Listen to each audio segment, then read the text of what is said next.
coração. Corrido porque o meu coração salta de prazer e com o meu canto louvarei. Esse versículo sempre latejava, né? E em meio aos medos da gestação, né, que eu pensava, Senhor, e essa gestação como é que vai ser? Olha outro salmo aí que o Senhor deixava, vou ler uns versículos. Clamou este pobre, e o Senhor o ouviu e o salvou de todas as suas angústias. Então, quando eu estava com medo na gestação dela, o Espírito Santo me falava esse versículo. O Senhor o livrou de todas as suas angústias. E eu falava, Senhor, o Senhor me livrou das minhas angústias. Eu não vou ter medo na gestação da minha filha. Eu não vou ter medo no momento do parto. Que o momento do parto também é outro capítulo. A emoção que foi. Vocês esperem, pensem. Ela esperando ali nascer, tirar o bebê, esperando um choro ardido. E assim o Senhor concedeu. E quando nasceu aquele bebezinho, tiraram da barriga, gritou, chorou bem alto. Eles estavam, vocês prestem atenção, né? O medo, antes nada. Então, meu genro também estava ali pensando, meu Deus, agora no momento do parto. Minha filha falou, mãe, não caía assim uma pena lá no centro cirúrgico. Porque eram todos colegas de trabalho dela, do hospital onde ela trabalha, que ela até precisou se mudar de cidade, né? Porque não tinha condições de ficar na cidade que ela estava. E quando escutaram, ela falou, meu Deus, muita emoção. E esse é o Deus que nós servimos, meus irmãos. Então, assim, as lutas vêm. E elas vêm mesmo. E o inimigo é sujo. Mas o Deus que nós servimos é poderoso. Ele é o autor das nossas vidas, né? E então, vou finalizar só com um versículo aqui, tá?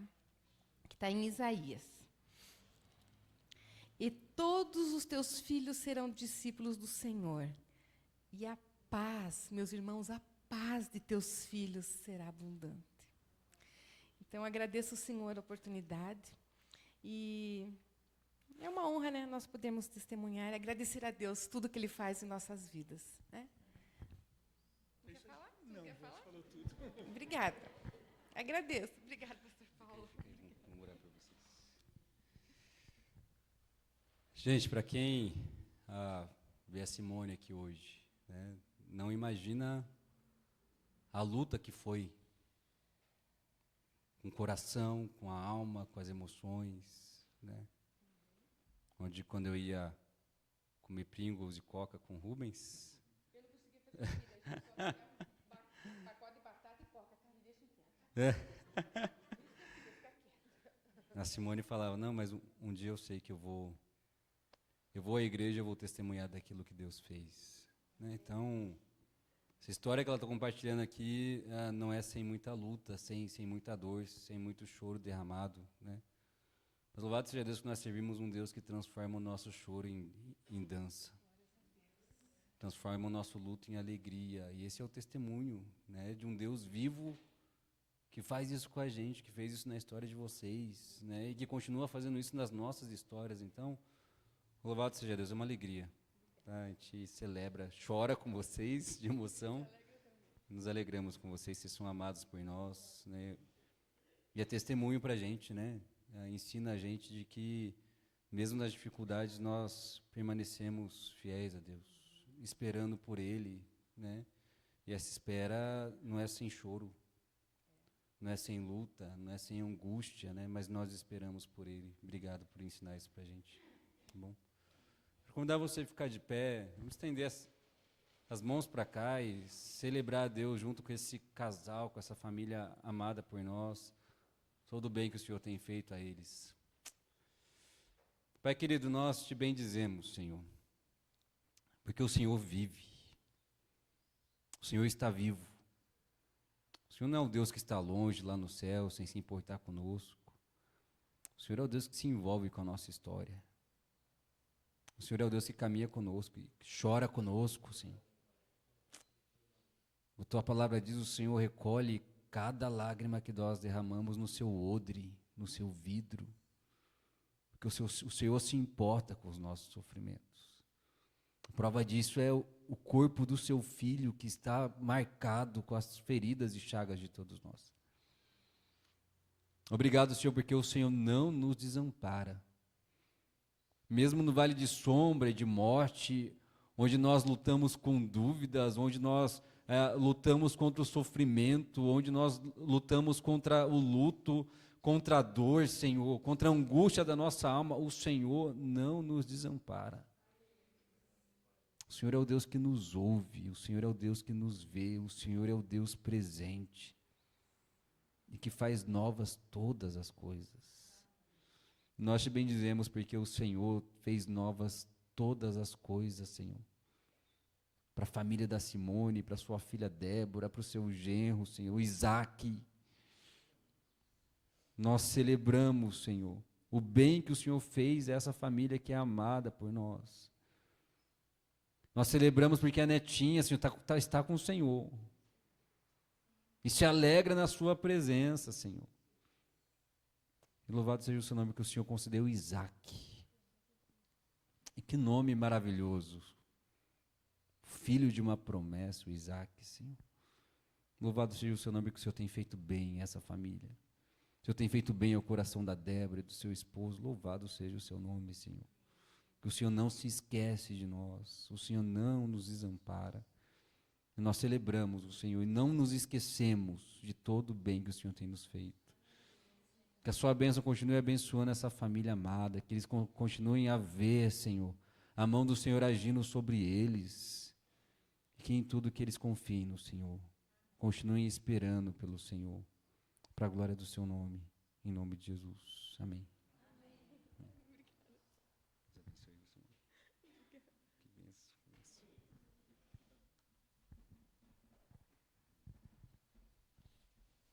Você pode sentar? Que bênção, gente.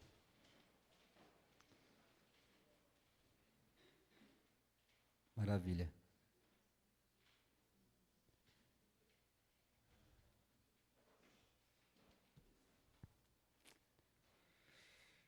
Vamos para o nosso tempo de reflexão, onde nós temos refletido sobre essa série de mensagens, né? Nunca é o bastante, o slide não está ali. Nunca é o bastante, né? E hoje eu quero conversar com vocês sobre o texto de Marcos, capítulo 12, versículos 41 a 44. Tá? Hoje o texto não vai ser projetado, convido você a acompanhar na sua Bíblia física ou no seu celular. Marcos 12, 41 a 44.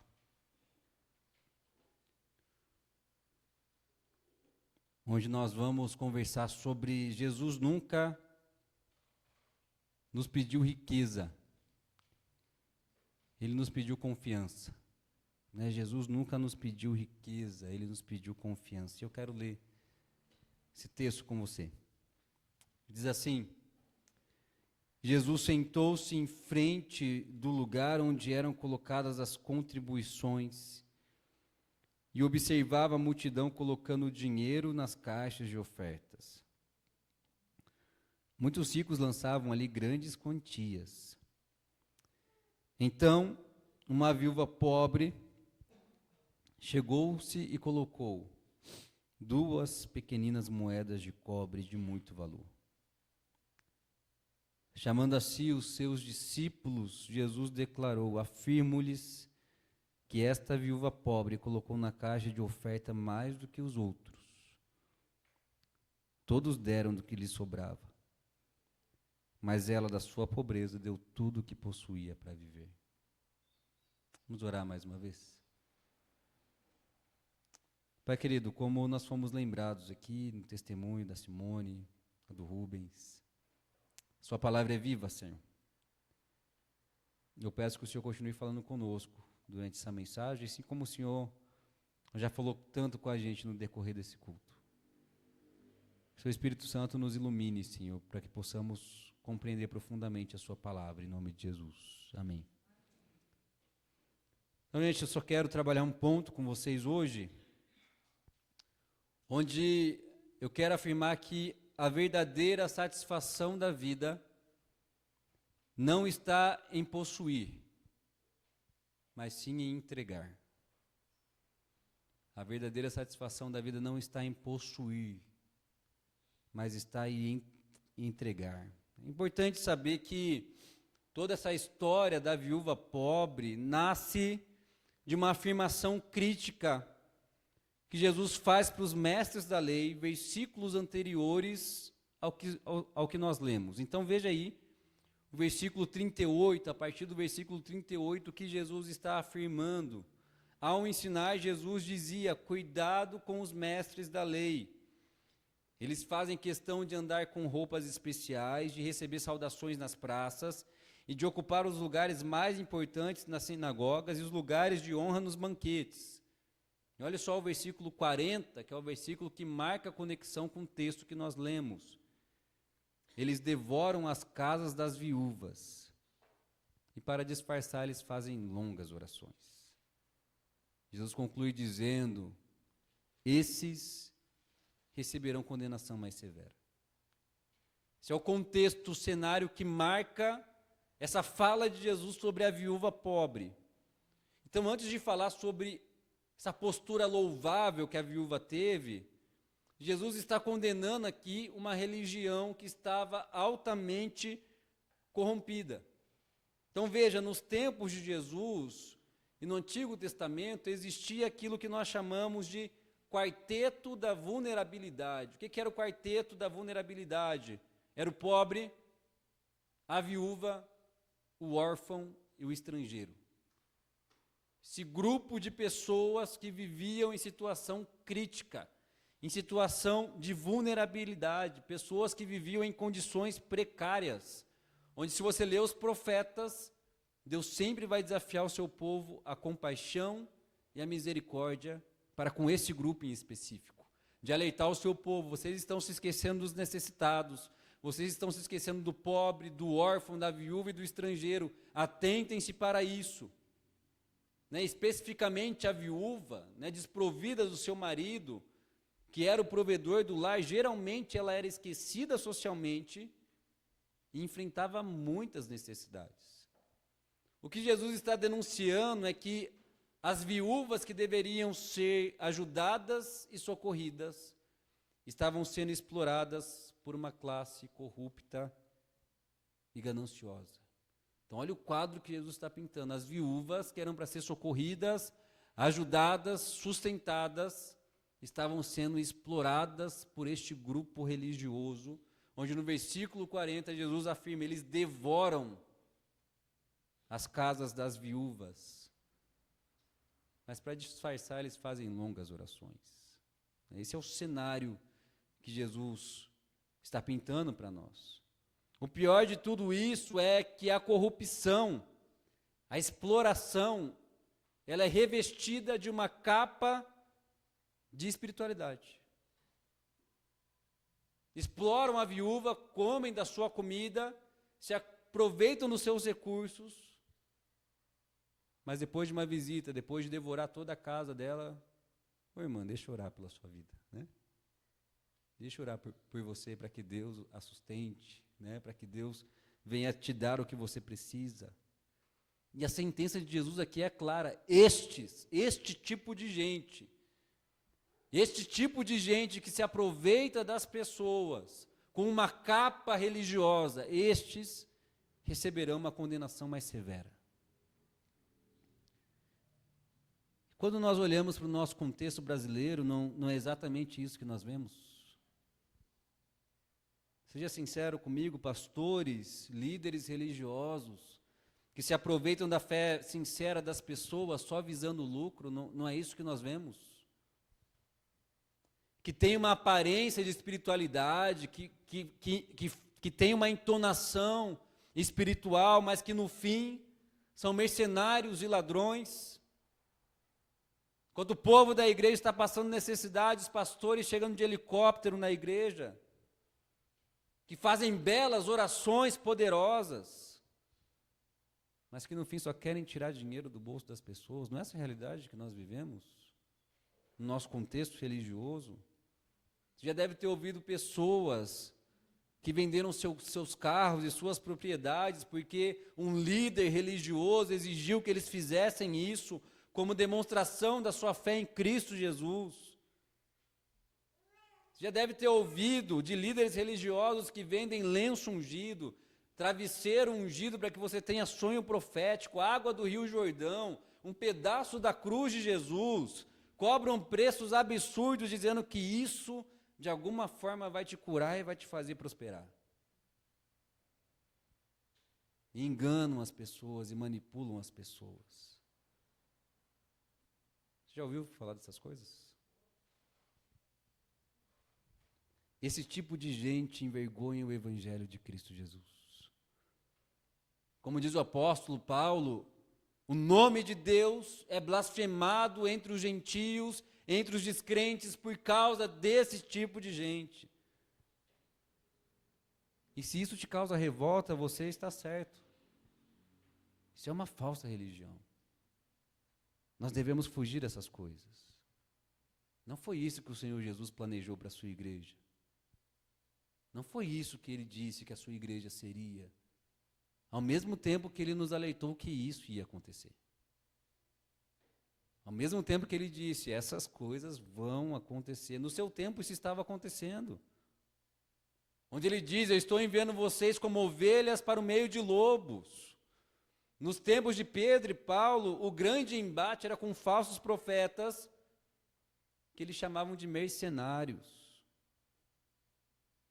que lideravam a igreja só para tirar dinheiro da igreja. E Jesus está dizendo, esses receberão condenação mais severa. Este não é o Evangelho de Cristo Jesus. Essa não é a igreja de Cristo Jesus. Onde a verdadeira religião, segundo Tiago, é cuidar do órfão e da viúva em suas necessidades e manter-se incontaminado do mundo.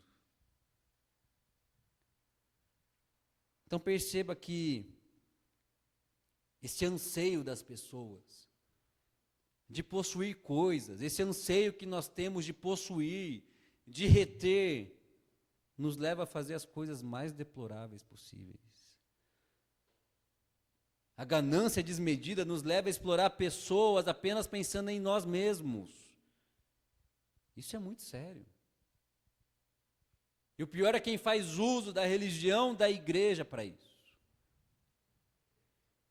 O problema é que nós amamos as coisas e usamos as pessoas enquanto nós deveríamos amar as pessoas e usarmos as coisas. Então veja comigo que a queda humana, ela nasce do anseio de possuir algo que não deveria ter sido possuído. Essa ganância desmedida que nós temos. A queda humana só revela que nós somos capazes de sacrificar o nosso relacionamento mais vital, que é Deus, para possuir mais coisas do que nós já temos. Essa ganância desmedida no nosso coração. Nós somos capazes de sacrificar pessoas para obter aquilo que nós queremos. Mas a grande questão do ganancioso, daquele que vive para possuir mais, e mais, e mais, só revela um coração inseguro que tenta, por meio das suas próprias forças, por meio das suas próprias posses, prover segurança para si mesmo. O ganancioso, ele só quer prover segurança para si mesmo, porque no fundo esconde o coração totalmente inseguro, e muitas vezes, com esse anseio de prover segurança para nós, nós sacrificamos as pessoas. E é a partir dessa crítica que Jesus está dizendo à religião do seu tempo, e que ele continua dizendo para a falsa religião do nosso tempo, que ele dirige a sua fala para os seus discípulos acerca da postura da viúva. Onde ele usa o exemplo de uma viúva para dizer, é isso que vocês devem fazer. Então, no templo de Jerusalém, se você vivesse naquele tempo, havia um espaço específico onde você podia fazer as suas contribuições. E muito provavelmente Jesus estava ali, na porta do templo, observando a forma como as pessoas ofertavam e dedicavam seus dízimos e suas ofertas. Mas antes de explorar essa fala de Jesus, eu preciso ter uma fala com vocês aqui importante acerca de dízimos e ofertas. É um tema que as pessoas geralmente têm muita dificuldade, muitos têm um pé atrás quando falam sobre isso. Então me permita uma fala antes de explorarmos a análise que Jesus faz, ainda mais nesse contexto onde Jesus está falando sobre dedicar nossos recursos e nossas contribuições. É verdade, gente, Deus não precisa das nossas ofertas. Inclusive, a igreja que vive de dízimos e ofertas em primeiro lugar é sustentada por Deus, precisa se lembrar disso. A igreja não é sustentada por nossos dízimos e ofertas, a igreja é sustentada por Deus. Se um dia você não fizer isso, Deus vai fazer, e Ele vai continuar fazendo, porque a igreja é dele. O ato de ofertar e dizimar, o benefício é unicamente nosso. É um treino para o nosso coração. É uma forma de expressar que Deus também é Senhor sobre as nossas finanças. Ele não é Senhor só sobre a esfera religiosa, sobre a igreja. Ele é Senhor sobre todas as áreas e esferas da minha vida. Não só religiosa, não só devocional. Ele é Senhor sobre a minha esfera sexual. Ele é Senhor sobre a minha esfera financeira. Ele é Senhor sobre o meu trabalho. Ele é Senhor sobre todas as coisas. Que não sou eu que me sustento, é o próprio Deus quem me sustenta. É o reconhecimento de que nada do que eu tenho é meu. E se nada é meu, eu como mordomo administro da maneira que o dono da casa deseja, não do meu jeito. Já viu um mordomo ordenando para o senhor de uma casa? Não, eu não vou arrumar a casa como o senhor quer, eu vou arrumar do meu jeito. O que você acha que aconteceria com o mordomo? Então vai caçar o que fazer da sua vida, né? Vai para o olho da rua, né? Porque a casa é minha, eu quero que você organize do jeito que eu ordeno. Né? É uma disciplina espiritual onde eu declaro que a minha confiança não está na forma como eu administro os meus recursos, o que é importante, sim. É importante nós termos uma boa administração financeira, mas a minha confiança não está na forma como eu administro os meus recursos. Minha confiança não está na minha conta bancária. Minha confiança não está nas forças dos meus braços, e sim em Deus que tudo provê. Ofertar e dizimar, dar 10% dos meus recursos, é um treino para o coração, para que o coração seja livre da avareza, da mesquinhez, e para que o nosso coração seja conduzido à generosidade. Não fazemos isso porque Deus precisa.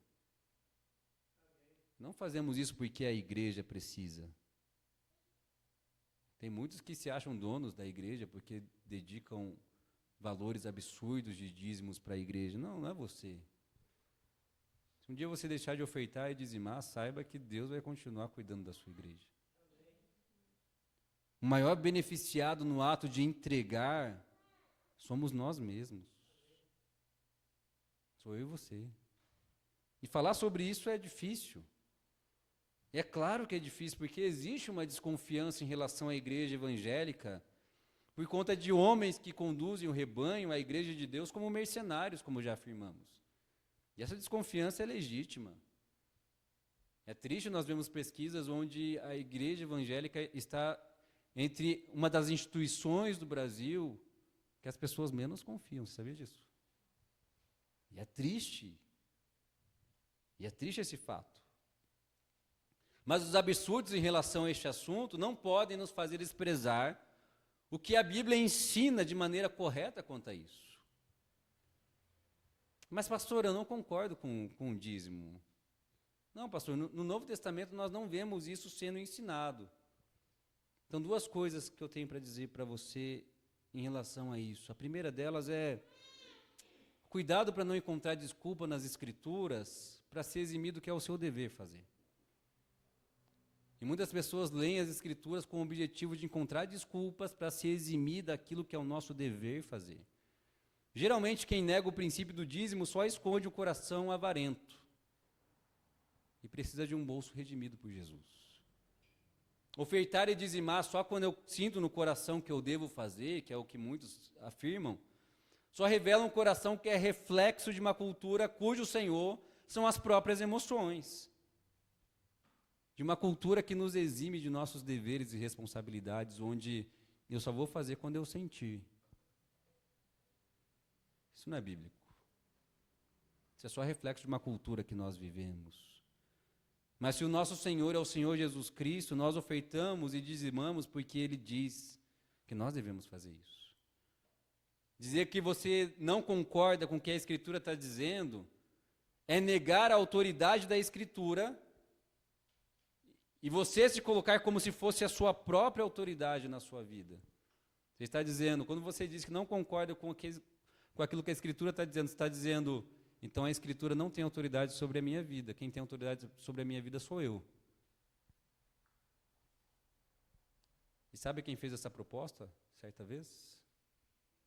Esse cara mesmo está pensando, Satanás. Para os nossos primeiros pais, quando ele diz, olha, vocês têm a oportunidade de dizer para si mesmos o que é certo e errado. Só comer do fruto e negar a Deus. E contrariar aquilo que ele está dizendo.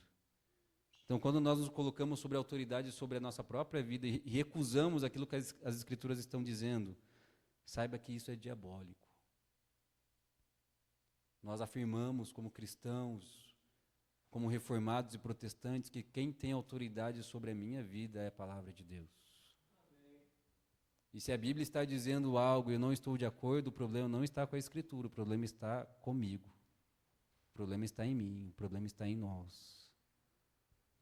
Então não se exima daquilo que é a sua responsabilidade de fazer se a Escritura assim está dizendo.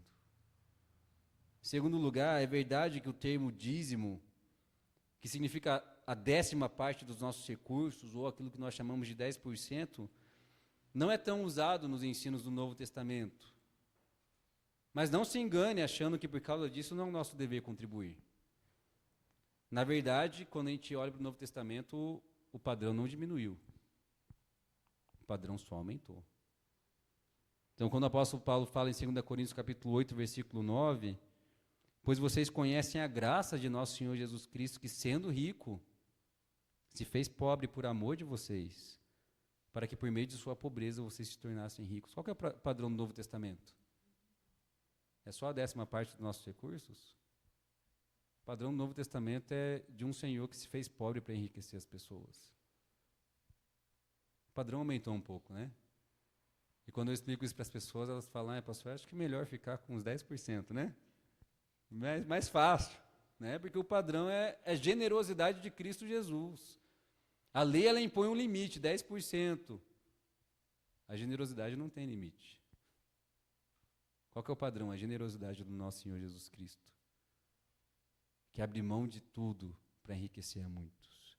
Mas o apóstolo Paulo continua em 2 Coríntios 9, versículo 11, vocês serão enriquecidos de todas as formas, para que possam ser generosos de vez em quando? Quando der na telha de vocês, quando vocês sentirem no coração, o apóstolo Paulo fala para que sejam generosos em qualquer ocasião. E por nosso intermédio, a sua generosidade resulte em ação de graças a Deus. Ele está falando isso num contexto de contribuição na igreja. Veja só, o padrão só aumentou. Então, você quer basear o seu padrão no Novo Testamento, saiba disso, o padrão de um Senhor generoso, que abre mão de tudo para enriquecer a muitos. Sabe qual é a beleza de quando aprendemos a entregar mais e possuir menos? É aquilo que nós lemos em Provérbios, capítulo 11, versículos de 24 a 25. Há quem dê generosamente e vê aumentar suas riquezas. Outros retêm o que deveriam dar e caem na pobreza. O generoso vai prosperar. E quem dá alívio aos outros, alívio receberá. Isso é beleza. Deus imprimiu um padrão na sua criação de que quem prospera de fato, não só financeiramente, mas quem prospera em alegria e paz é o generoso. O avarento só dá cabeçada.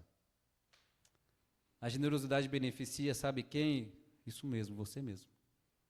A generosidade beneficia você. Dito isso, esclarecendo essas coisas sobre dízimos e ofertas, Jesus observa a postura de 2 tipos de pessoas. Os ricos que estavam depositando grandes quantias de dinheiro nas caixas de ofertas e uma viúva pobre que oferta 2 moedinhas bem pequenas de bronze. Aquilo que seria equivalente hoje a 84 centavos. Um valor irrisório, né? Um valor que não fazia diferença para nada. E qual é a afirmação que Jesus faz para os seus discípulos? Afirmo-lhes que esta viúva pobre colocou na caixa de oferta mais do que todos os outros, porque todos os outros deram o que lhe sobrava. Mas ela, da sua pobreza, deu tudo o que possuía para viver. É claro, existe uma crítica por trás das palavras de Jesus. A viúva deveria estar sendo socorrida. Ela não deveria estar ofertando aqui. Está criticando o sistema religioso que se perdeu, que perdeu o seu propósito, que perdeu a sua função. Mas isso não exclui o elogio de Jesus para ela e como a postura dela nos ensina a sermos discípulos de Jesus. E a afirmação de Jesus é muito controversa. Os discípulos poderiam ter ouvido e começar a pensar, mas como assim ela deu mais, Senhor? Tem gente aí depositando enormes quantias de dinheiro, está dizendo que essa viúva que deu 84 centavos deu mais que todos os outros. Não, isso não está certo, Jesus. E esse é o grande problema, nós nos surpreendemos com a aparência, nós nos surpreendemos com quantidades. São aqueles que doam grandes quantias que são lembrados pelas grandes instituições, não são? Tem seus nomes citados nos recursos, nos discursos, que tem seus nomes colocados em placas e lembrados como grandes contribuidores, né? Nós nos surpreendemos com quantidade. Mas o que Jesus está afirmando é que para Deus, que é dono de todas as coisas, a quantidade não importa. O que importa para Deus é a postura do coração. O que importa para Deus é um coração totalmente entregue a Ele. Os que possuíam muito, deram os restos para Deus. Já que sobrou um pouquinho aqui, então vou lá dizimar no templo, né? Já que esse valor não vai fazer muita diferença na minha vida, não vai exigir um sacrifício tão grande, eu vou lá e vou ofertar, né? E Jesus está dizendo, a viúva deu tudo que ela tinha. Tudo que ela tinha para aquele dia, ela deu. Ela poderia ter muito bem pensado, não, isso aqui, eu vou comprar um pãozinho com isso aqui. Né? Não vou dedicar nada. Não, a viúva deu tudo o que ela tinha. Mas sabe por que a viúva deu tudo o que ela tinha? Você já parou para pensar nisso? Por que ela, com o único recurso que ela tinha, ela foi ao templo entregar ao seu Deus? Sabe por que ela fez isso? Porque ela sabia quem a sustentava de fato. Ela sabia que Deus era o defensor dos órfãos e das viúvas. Fico imaginando a viúva indo ofertar com o texto de Deuteronômio 10, 18 na cabeça. Sabe o que esse texto diz? Ele defende a causa do órfão, da viúva e ama o estrangeiro. E ele dá a eles roupa e alimento. Imagina a viúva indo ofertar com esse texto na cabeça. Ele é o meu defensor. É Ele que me sustenta. E por Ele me sustentar, eu posso dedicar tudo que eu tenho a Ele. Ele vai cuidar de mim. Gente, quem reconhece a provisão de Deus não tem dificuldade em abrir mão. Porque se você conhece o seu Pai que está no céu, você sabe que Ele não desampara os seus filhos. Que Ele cuida de nós. Ele é o nosso provedor. Ele é o nosso sustentador. Quem reconhece a provisão de Deus não tem dificuldade em ser generoso. Porque é Deus que nos sustenta. Deus é quem é o nosso defensor. Ele é o nosso provedor. Os que acreditam possuir coisas entregam restos para Deus. Porque dão mais valor às coisas materiais do que o seu Criador, de quem provém toda a dádiva e todo dom perfeito. Quem quer só possuir, está declarando com a sua atitude de que eu dou mais valor ao que eu tenho do que a Deus. Aquele que reconhece que tudo é de Deus, está disposto a entregar tudo, porque encontrou em Deus o tesouro de maior valor. Não é isso que nós vemos na parábola do tesouro perdido? Que um homem estava passeando num terreno, e ele viu que o terreno estava um pouquinho irregular, ele pisou o pé, ele ouviu um sonzinho de madeira ali e falou, opa, peraí, deixa eu cavar esse negócio aqui. E quando ele cava aquele terreno, ele encontra um tesouro, ele, opa, né, que dia de sorte, né? E sabe o que esse homem faz? Ele vende tudo que ele tem para comprar aquele terreno, porque ele encontrou um tesouro de muito valor. E Jesus está falando sobre o quê? Sobre o reino de Deus. E quando nós encontramos a Cristo, o seu Evangelho, o seu reino, nós somos capazes de vender, de entregar tudo o que nós temos, porque o tesouro de valor de fato é Deus. Não é a quantidade que importa em si, e sim a motivação com a qual nós fazemos. Então, quando você oferta para Deus ou para você mesmo? Você oferta porque você ama a Deus e o honra e reconhece o seu valor, ou você oferta com aquele sentimento de, eu espero que Ele me retribua aqui, né? Eu espero que Ele me dê em dobro, né? A gente trata Deus como investidor às vezes, né? Que rende mais que CDB e CDI. Né? Eu vou entregar, Ele vai multiplicar, Ele vai dobrar, Ele vai triplicar, né? Ofertamos de todo o coração como quem confia em Deus, ou damos a Deus aquilo que sobra? Quando não for difícil demais para mim, aí sim eu vou entregar. Eu oferto porque eu quero dedicar tudo a Deus, ou eu oferto para as pessoas olharem para mim e dizerem, nossa, como Ele é generoso? A ordem para ofertar no Antigo Testamento tem a ver com as primícias. Você dedicar a melhor parte para Deus. Então, a maneira como nós ofertamos, ou o fato de deixarmos de ofertar, revela o valor que nós concedemos a Deus. Que valor que você concede a Deus? Lembra da história de Caim e Abel? Onde Abel de todo o coração vai fazer sacrifício a Deus, e ele oferece as primícias. Ele oferece o melhor do que ele tem, porque ele ama a Deus, ele quer honrar a Deus com o melhor que ele tem. Caim pega uns leguminhos, umas verdurinhas, nem lavou as verduras, né? Acho que deixar as melhores de lado, eu vou oferecer umas mais defeituosas aqui para Deus, né? Umas mais mofadinhas, mais estragadinhas, né? E Deus aceita a oferta de Abel, porque a oferta de Abel foi feita com amor, com alegria, de um coração que queria honrar a Deus, e ele rejeita a oferta de Caim, porque Caim não ofereceu o melhor, porque ele não reconhecia o valor que Deus tem de fato. Então, qual é o valor que você dá para o seu Deus? Qual é o valor que Ele tem na sua vida? Quero que você ouça com atenção a declaração de um homem conhecido como J.C. Ryle. Olha o que ele diz sobre essa história da viúva. Existem poucas declarações do nosso Senhor tão esquecidas quanto essa. Há milhares de pessoas que lembram de todos os seus discursos doutrinários, mas conseguem esquecer esse pequeno incidente no ministério terreno de nosso Senhor. A prova disso pode ser vista nas contribuições pobres e escassas que são feitas pelos membros da Igreja de Cristo, tendo em vista o bem da humanidade.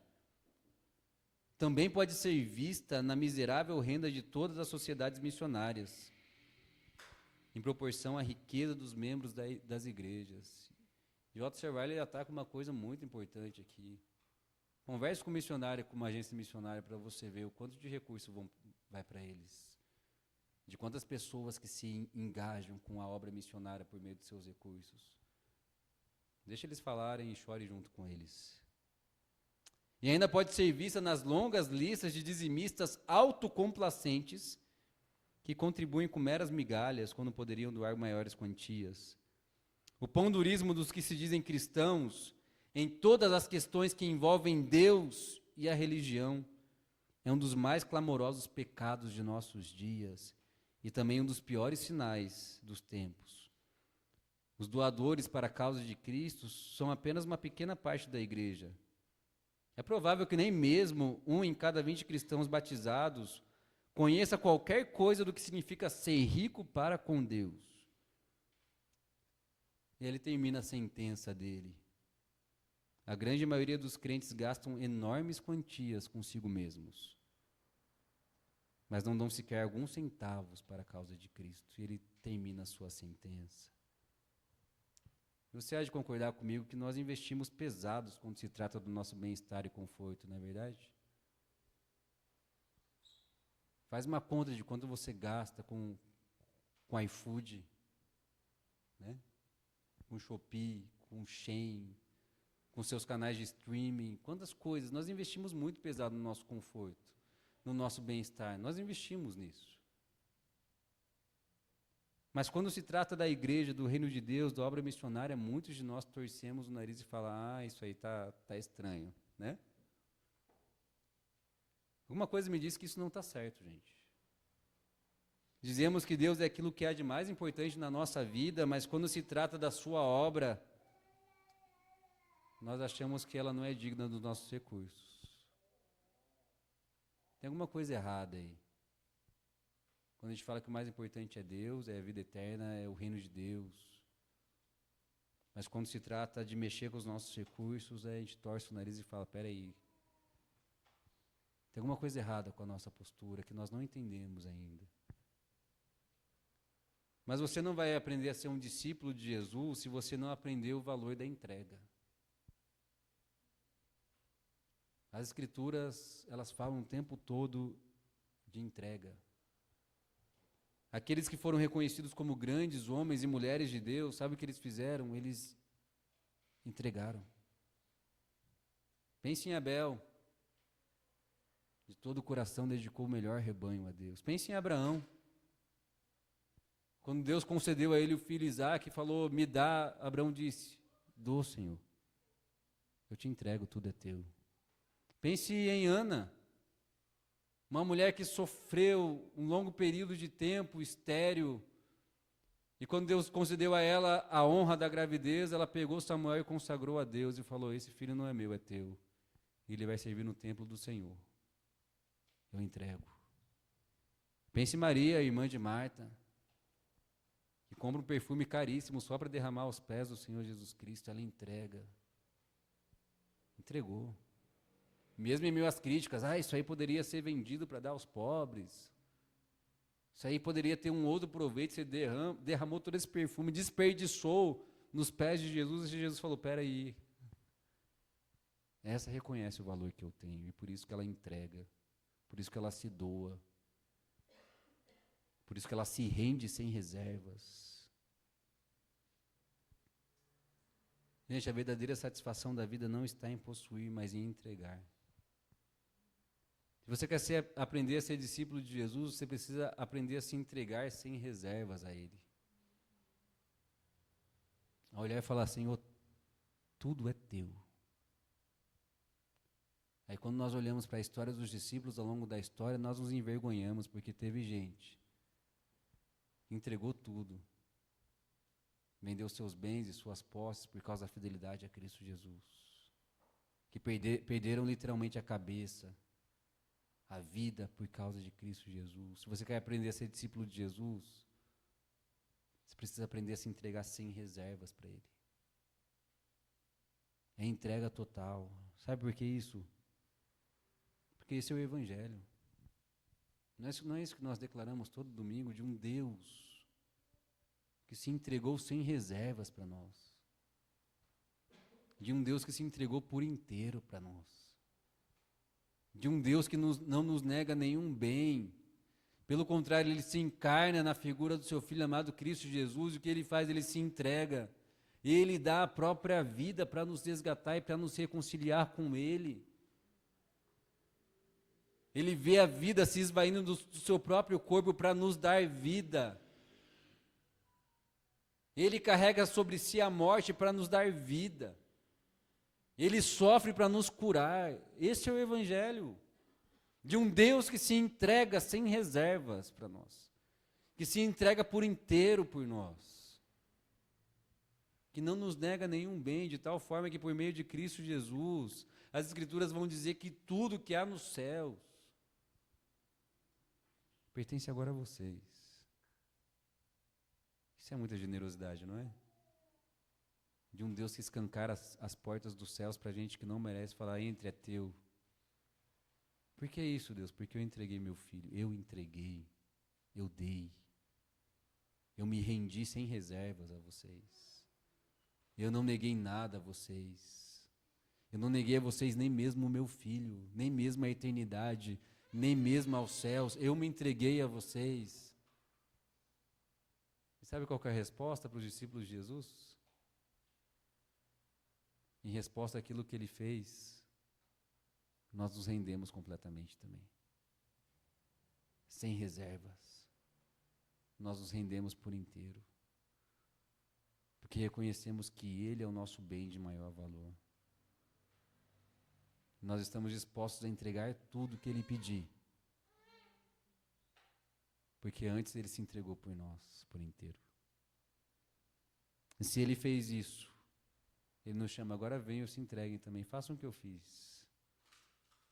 Sejam como eu sou, sejam generosos como eu. Então, uma aplicação final para você levar para o seu coração, onde você pode dizer, pastor, é duro esse discurso, né? Comece a treinar a sua generosidade.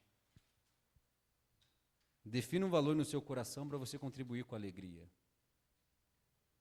Um valor que você possa contribuir com alegria. Eu não estou dizendo isso por causa da igreja, por causa de Deus. Isso vai fazer bem para você. Comece a entregar. E talvez para uma sociedade que grita nunca é o bastante, quando você começar a entregar, se dedicar a Deus, você vai começar a perceber, espera aí, eu tenho bastante. Eu tenho bastante. Como diz o Senhor Jesus, é melhor dar do que receber. Nós precisamos aprender isso. Amém? Vamos orar. Pai querido, nós te agradecemos. Te bendizemos por Cristo Jesus. Te bendizemos porque o Senhor se entrega por nós. E o Senhor faz isso de graça. O Senhor nos ama e nos ama até o fim. O Senhor nos ama por inteiro. O Senhor o tempo todo está se doando, Senhor, para nós. E nós te louvamos por isso que nós não merecemos. Tamanha generosidade, tamanha graça e bondade sendo derramada sobre nós. Louvado seja o seu nome, Senhor. Nos ensina a ser como o Senhor é. A perceber que a vida abundante é viver com o Senhor e viver como o Senhor vive. Nos ajude a sermos menos apegados àquilo que nós temos, sermos mais apegados ao Senhor. Nos ajude a nos entregar por inteiro ao Senhor, confiar por inteiro ao Senhor. Sabendo que é o Senhor quem cuida de nós, que nunca nos faltará o seu cuidado, o seu amor, a sua provisão. Nos ajude a sermos generosos como o Senhor é. E quando nós pensamos em sua generosidade, nós ficamos constrangidos, porque nós não somos assim. Mas queremos aprender a ser. E nós sabemos que o caminho, Senhor, a caminhada com o Senhor consiste em ser cada dia mais parecido com o Senhor. Então eu te peço essa manhã, nos dê a sua satisfação e nos torne generosos como o Senhor é. Para a glória do seu nome, em nome de Jesus. Que a graça maravilhosa que é em Cristo Jesus, que o amor de Deus o Pai, que o consolo e a satisfação do Espírito Santo esteja com cada um de nós, povo de Deus, hoje e por todo sempre. Amém.